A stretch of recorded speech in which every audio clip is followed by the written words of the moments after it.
네, 오늘은 아름다운 열매를 맺는 신앙이라는 제목을 가지고 함께 말씀을 나누고자 합니다. 요즘 이 시대는 가짜가 진짜를 압도하는 시대라고 합니다. 여러분, 세상을 보면요, 진짜 같은 가짜가 넘쳐나고 있는 그런 시대입니다. 그래서 이제는요, 진짜와 가짜를 구별하기 위해서 좀 특별한 능력을 키워야만 하는 그런 시대가 되었습니다. 특히 영적으로 참된 신앙이 무엇인지를 정말 잘 분별해야 하는 시대입니다. 워낙 많은 사이비와 이단이 등장하고 있어서 내가 정말 바른 신앙의 길을 가고 있는가를 사실 깊이 고민하지 않으면요, 거짓에 휩쓸리기 정말 쉬운 그런 시대에 살고 있습니다. 예전에 거짓 신앙은 많이 허술했습니다. 그래서 사실 조금만 관심을 갖고 들여다보면 그 거짓을 금방 알아볼 수 있었습니다. 하지만 요즘의 거짓 신앙은요, 굉장히 정교해졌습니다. 온갖 신학을 동원해서 자신들의 이론을 정당화하기도 하고, 또 엄청난 숫자의 청중들을 모아서 대규모의 집회를 하기도 하고, 사회 봉사활동도 조직적으로 하면서 자신들이 진짜라고 광고하기도 합니다. 그 거짓들의 조직력과 규모와 화려함을 보다 보면요, 정말 저기가 진짜 아닌가? 이런 생각이 들 정도입니다. 진짜와 가짜를 구별하기 힘든 이 시대 속에서 어떻게 참된 신앙의 길을 찾을 수 있을까요? 여러분, 정답이 의외로 간단합니다. 답부터 오늘 말씀드릴게요. 내가 다 알아. 여러분, 그거 가짜입니다. 정말입니다. 내가 다 알아. 그럼 정말 가짜입니다. 그러니까 어디 가든지 여러분, 내가 다 안다. 하나님의 비밀에 대해서 다 안다. 뭐든지 다 안다. 그러면 저기 가짜구나. 여러분, 이렇게 생각하시면 됩니다. 사실 여러분, 거짓 선지자들의 문제는 오늘날만의 문제는 아니었습니다. 아주 오래전부터 있었던 일입니다. 그래서 예수님도 거짓 선지자를 삼가라고 하셨습니다. 양의 옷을 입고 너희에게 나오나 속에는 노략질하는 일이라고 표현하였습니다. 이 거짓 선지자는 나를 위해 주는 척하지만 실상은 나를 망가뜨립니다. 구약에서 거짓 선지자들 때문에 가장 힘들었던 진짜 선지자는 예레미야였습니다. 여러분, 예레미야 때 유다는 바벨론의 침략으로 많은 어려움을 겪고 있었습니다. 그래서 왕을 비롯한 모든 백성들의 걱정은 유다가 바벨론과의 전쟁에서 승리할 수 있을까? 이것이었습니다. 전쟁을 앞둔 상황에서 여러분, 누구나 듣고 싶은 말은 하나입니다. 우리가 이길 것이다. 잘 싸워서 승리할 것이다. 이런 격려입니다. 여기에 하나님께서 함께 하셔서 우리가 승리할 것이다 라는 말이 덧붙여진다고 한다면 더 힘이 날 것입니다. 그런데 전쟁을 앞둔 불안한 상황에서 여러분, 이렇게 말한다면 어떨까요? 이 전쟁은 하나님을 떠난 유다에게 임하는 하나님의 징계이기 때문에 패배할 것이다. 그러니 모두 그 패배를 겸허하게 받아들이고 회개해야 합니다. 그래야 살 길이 열립니다. 나라의 운명을 걸고 전쟁을 벌이는 순간에 이런 말을 다른 사람도 아닌 선지자가 한다면 여러분, 누구든지 그 말 듣기가 싫을 겁니다. 사람들이 듣고 싶은 말은 따로 있습니다. 이런 말 듣고 싶지 않을까요? 생각해봐라. 우리가 누구냐? 하나님의 택하신 백성이다. 예루살렘이 어떤 도시냐? 하나님의 성전이 있는 도시다. 감히 바벨론과 같은 이방 족속이 어떻게 택한 백성 유다를, 하나님의 도시 예루살렘을 무너뜨릴 수 있겠는가? 하나님의 천사가 함께 하셔서 이 전쟁은 우리가 반드시 승리할 것이다. 여러분, 예레미야 시대에 거짓 선지자들이 했던 말이 이 말들입니다. 거짓 선지자들은 이 전쟁은 하나님의 징계이니 회개만이 유일한 답이라고 말하는 예레미야를 오히려 핍박합니다. 하나님의 영이 나를 떠나서 어떻게 예레미야 너 같은 사람에게 임하겠느냐면서 큰 소리를 치면서 예레미야를 모욕하고 비난을 합니다. 성경을 보다 보면 그런 의문이 듭니다. 가짜들은 어떻게 이렇게 당당할 수 있을까? 그런데 여러분, 가짜의 당당함은요, 오늘날에도 여전합니다. 오늘 이단들은요, 모두 한결같이 뭐라고 얘기하냐면 자신들이 하나님 나라의 비밀을 다 알고 해석할 수 있다고 하면서 큰 소리칩니다.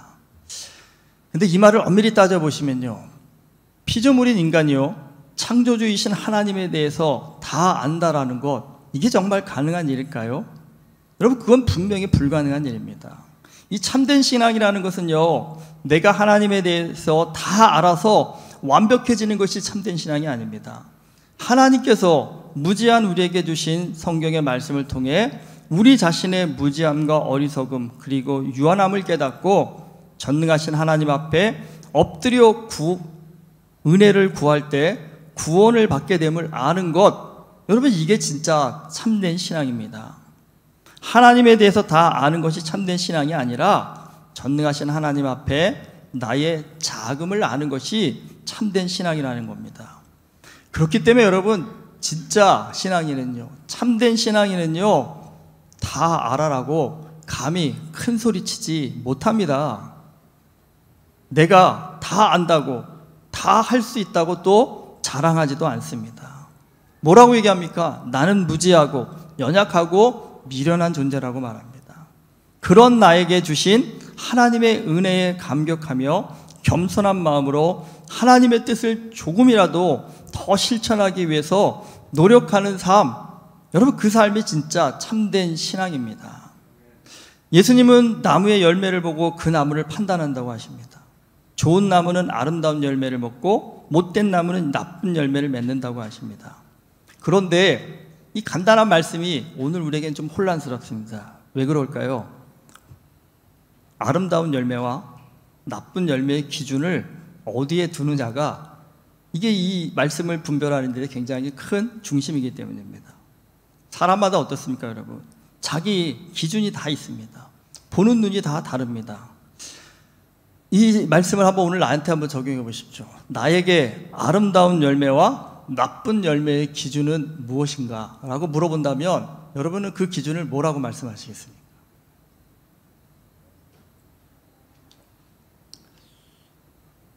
생각이 좀 짧을수록 우리는 다 어떻게 기준을 정하냐면, 내 귀에 듣기 좋으면 그건 아름다운 열매고요, 내 귀에 듣기 싫은 말은요, 나쁜 열매라고 판단하기가 쉽습니다.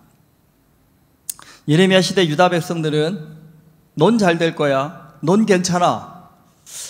사실 목사로서 이 말을 위로를 해드려야 할 때도 저도 고민을 많이 합니다. 이 말이 과연 맞는 것일까?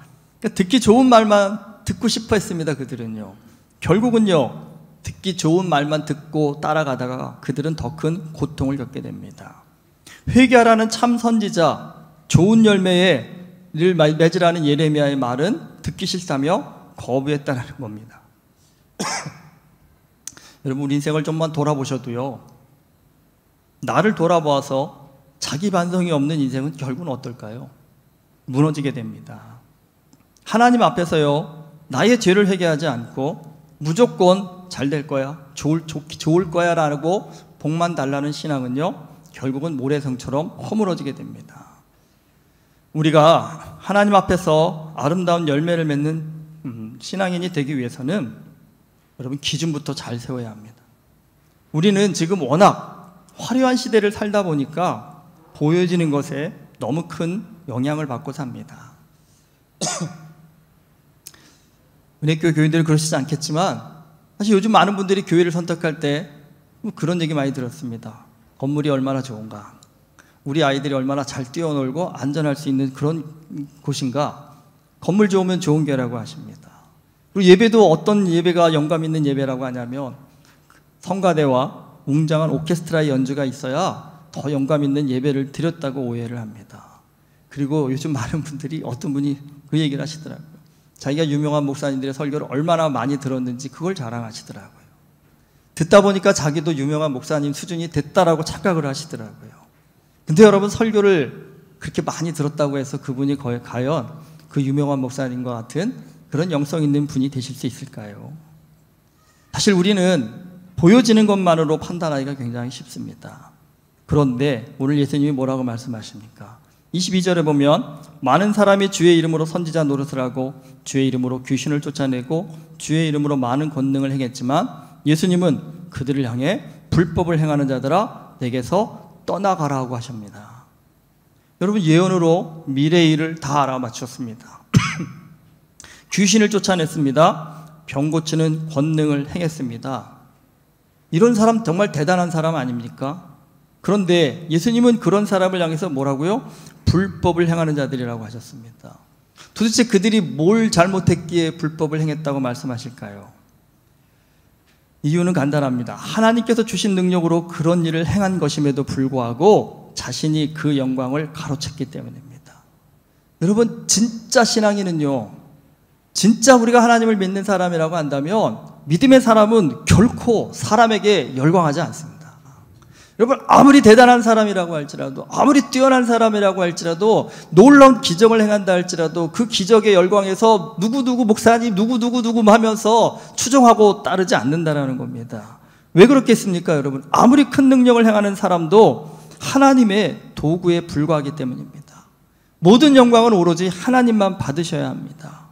하지만 문제는 세상에서 여러분 이 정도 능력을 행하다 보면요, 자신은 그럴지 않으려고 했는데도 불구하고 누가요? 주변에서요, 그 사람을 완전히 신격화하는 그런 일들이 너무 많이 벌어진다는 것입니다. 그 목사님이 손길 한 번만 받으라도, 눈길 한 번만 주셔도 내 삶이 바뀔 것 같다라고 그렇게 얘기를 하시는데 좀 부럽긴 합니다. 저도 제 손길 한 번에, 눈길 한 번에 여러분이 변화될 수 있다면 목회하기 얼마나 편하고 좋겠습니까? 근데 하나님은 그렇게 편하게 목회하라고 하시지 않더라고요. 꿇어 엎드려 기도하고 하나님 그 영혼 만져주십시오라고 그 능력밖에 저한테 안 주셨더라고요. 근데 돌이켜보면 그 능력이 오히려 감사합니다. 오히려 여러분이 정말 저를 신격하고 저를 추종하는 세력이 되셨다 한다면 그건 저도 망하고 여러분도 망하는 길 아닐까요? 여러분, 세상에서 큰 일을 행하는 것, 큰 능력을 행하는 것, 사람들은 그거를 놀랍게 보고 크게 보고 귀하게 볼지 모르지만 여러분, 그거 별거 아닙니다. 하나님은 네가 얼마나 큰 일을 했니? 얼마나 놀라운 일을 했니? 그 일들을 보시지 않습니다. 오히려요, 얼마나 하나님 앞에 엎드려 기도한 자에 있는지, 자신의 능력을 의지하지 않고 얼마나 하나님을 의지하고 살았는지 그것을 본다라는 겁니다. 그런데 여러분, 모든 이단의 교주들은 어떻습니까? 자신들이 이루는 큰 업적을 가지고 자신이 마치 하나님이라도 된 양이요, 정말 무슨 말씀을 하시든지 그렇게 당당하게 하시는 그 모습이 저는 정말 어떨 땐 이해가 안 될 정도입니다. 본인이 정말 세상의 모든 일들을 다 알고 다 주관하는 것 그냥 말을 하실 때 더 안타까운 건 본인은 좀 제정신이 아니어서 그러신다 할지라도 왜 그 말을 듣고 그렇게 수많은 사람들이 따라가고 거기에 무너지는지, 여러분, 저 솔직히 목사지만 그게 많이 안타깝습니다. 아담과 하와가 처음으로 죄를 범하게 된 건 선악과를 먹은 것입니다. 그들이 선악과를 먹게 된 결정적 계기가 뭡니까? 선악과가 보암직하고 먹음직했기 때문입니다. 그 보암직과 먹음직의 유혹에 결국 넘어간 것입니다. 여러분, 죄의 뿌리가 바로 여기에 있습니다. 보암직과 먹음직에 있습니다. 그러니까 우리의 신앙에 있어서도 보암직과 먹음직의 이 유혹은요, 여러분, 여전히 오늘 우리에게도 이어지고 있습니다. 그렇기 때문에 우리가 보암직과 먹음직에 초점을 맞추면 우리는 죄에 넘어질 수밖에 없습니다. 예수님은 결코 보여지는 것에 초점을 맞추시지 않았습니다. 누가 진정한 이웃인가라는 그 질문에 예수님은 제사장, 레위인과 같은 타이틀이 아니라요, 천시 받던 사마리아인처럼 보이지 않는 곳에서 섬기는 사람, 그 사람이 진정한 이웃이라고 하셨습니다. 누가 천국에 갈 수 있는가? 많은 사람들이 생각합니다. 얼마나 많은 선한 일들을 하고 얼마나 크고 멋진 일들을 많이 했는가, 이게 천국에 갈 수 있는 기준이 아닐까라고 생각할 때 예수님은 뭐라고 말씀하십니까? 지극히 작은 자 한 사람에게 냉수 한 그릇, 따뜻한 옷 한 벌 챙겨준 사람, 그 사람이 천국에 갈 수 있다라고 말씀하셨습니다. 좋은 이웃, 좋은 외갓집 사역을 준비한다고 그러니까 아직 이게 뭐 하시는 건지 잘 모르시는 분들이 꽤 계시더라고요. 뭐 많은 큰 일을 하려고 하는 것이 아닙니다. 우리가 이민 와서 이곳에 살다 보니까 우리가 이 다문화 속에서 우리가 이민자로 사는 그 정서적인 어려움, 고통이 무엇인지를 잘 알게 되었지 않았습니까? 그런데 이제 돌이켜 보니까 한국 시골에 다문화 가정들이 엄청나게 많습니다. 그 가정들을 좀 섬기고 도울 수 있는 손길들이 있으면 참 좋겠는데, 한국 시골의 인구도 많이 줄고 거의 노령화가 되시다 보니까 그들을 좀 따뜻하게 손 내밀어 손잡아주고 마음을 나눠줄 만한 그런 이웃의 손길들이 정말 필요한데 그 손길들이 참 부족하더라고요. 근데 가만히 돌아켜 보니까 그들의 마음을, 그들의 아픔을, 슬픔을 누구보다 잘 이해할 수 있는 사람이요, 오늘 이 호주 땅에 와서 이민자로 살고 있는 우리가 아닐까라는 생각이 들었습니다. 특별히 그 어린 자녀들을 또 교육하는 일에 있어서도 굉장한 어려움을 겪고 있더라고요.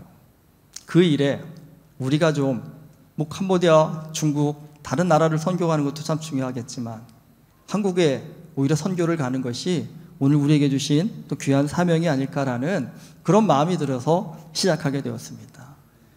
또 하다 보니까 우리 여기서 자라고 있는 어린 자녀들이 좀 한국에 가서 따뜻한 할아버지 할머니 집에서 어릴 적에 사랑받고 자라는 그런 좋은 추억을 또 심겨주는 것이 그들의 삶을 살아갈 때 굉장히 좋은 또 힘이 되지 않을까, 그런 생각을 하게 되었습니다.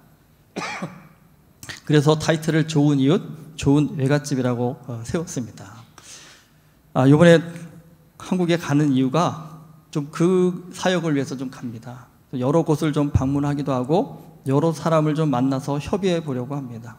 약속은 좀 잡아놨습니다. 좀 담당 공무원들도 좀 만나보고 또 필요한 거주할 또 집도 또 알아봐야 되기 때문에 또 부동산도 좀 찾아가 보려고 합니다.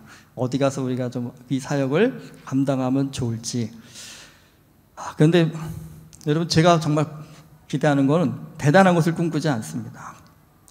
기도하는 건 정말 도움이 절실한 그 한 사람을 만날 수 있으면 좋겠습니다. 지금도 어딘가에서 정말 낯선 한국 땅에서 눈물 흘리며 고통받고 있을 그 한 이웃이 그 어떤 사람인지 사실 지금은 잘 모르겠습니다. 그 한 사람을 만날 수 있다 한다면, 여러분, 우리가 수천 명, 수백 명을 바꾸는 것이 아니라 그 한 사람, 그 한 가정을 도와서 그들이 하나님 앞으로 돌아올 수 있다 한다면, 여러분, 그 한 사람을 통해서 하나님의 복음의 파도의 물결이 흘러갈 수 있지 않을까, 그런 생각을 하고 있습니다. 그러니까 세상은 별로 관심을 두지 않는 지극히 작은 한 사람에게 우리가 얼마나 대단한 사람들입니까? 우리도 참 부족한 사람이지만 우리의 작은 손을 내밀어 주어서 조금이나마 힘을 줄 수 있는 그런 사역이 될 수 있었으면 좋겠습니다. 이 사역이 세상의 이름을 내는 화려한 사역이 아니라 예수님이 기뻐하시는 지극히 작은 한 사람을 섬기는 그런 사역이 될 수 있기를 정말 저는 기도하고 있습니다. 여러분, 크고 화려함에 정말 물결치는 그런 시대 속에서 우리도 거기에 쉽게 넘어가고 있는 시대입니다. 여러분, 신앙생활은 크고 화려함에 있지 않습니다. 크고 화려함, 보암직, 먹음직에 속으면 우리의 신앙은 무너지게 되어 있습니다. 크고 화려함에 속지 않는 우리가 되기를 소망합니다. 가짜가 진짜를 압도하는 시대 속에서도 말씀 안에서 참된 신앙의 길을 찾고 그 길을 묵묵히 함께 걸어가는, 그래서 주 안에서 아름다운 믿음의 열매를 맺는 우리 은혜교회 모든 성도님이 되실 수 있기를 주님의 이름으로 축원합니다. 기도하시겠습니다. 하나님 아버지, 가짜가 진짜를 압도하고 있습니다. 오히려 진짜가 한쪽으로 밀려나고 가짜가 주인이냐 행사하는 그런 시대 속에서 무엇이 진리인지를 분별하기 힘든 그런 어려운 시대에 우리가 살아가고 있습니다. 주님, 보암직, 먹음직에 현혹되지 않는 우리 되게 하여 주시옵소서. 하나님이 원하시는 것, 하나님이 기뻐하시는 것은 우리의 진실된 마음입니다. 작고 보잘것없어도 마음을 다하고 뜻을 다하고 힘을 다하여 하나님 사랑을 실천하고자 하는 그 작은 손길 위에 하나님의 도우심과 은혜와 역사가 함께 하시는 줄 믿습니다. 주님, 우리 모두가 조금은 외롭겠지만 그 길을 믿음으로 하나님 묵묵히 걸어갈 수 있는 하나님의 백성 되게 하여 주시옵소서. 그래서 그 길 속에서 하나님의 영광을, 예수 그리스도의 복음의 생명을 하나님 많은 사람에게 전달할 수 있는 아름다운 그리스도인의 삶을 살아가는 우리 모두 되어줄 수 있도록 성령의 능력 허락하여 주시옵소서. 예수 그리스도 이름으로 기도드립니다. 아멘.